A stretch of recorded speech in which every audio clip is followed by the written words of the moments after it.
konting bawas lang dito, di ba? So, ang gagawin natin, kasi sabi nung nanay mo, pang-estudyante daw.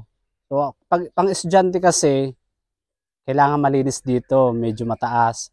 Kailangan linisin natin dito kasi yung buhok mo kasi tingnan mo, oh, ano na eh, masyadong mahaba na, hindi na babagay, madumi na tingnan yung sa ano. Kasi pag bata kasi kailangan malinis yung gilid. So, ako nang bahala ah. Yung mama mo na lang tanungin ko, anong gupit niya? Oh, sige, ako na daw bahala. So, ito na nga mga kabarbers, nasimulan ko na yung paggugupit. Dahil nga sabi ng nanay niya ay ako nang bahala, kaya yun, i-3x4 ko na lang siya na malinis, malinis yung gilid, tapos konting bawas sa taas. Hindi ko na nga pinakita mga kabarbers kung paano ko ginawa. So, ito na yung transformation ng kanyang buhok. Ayan.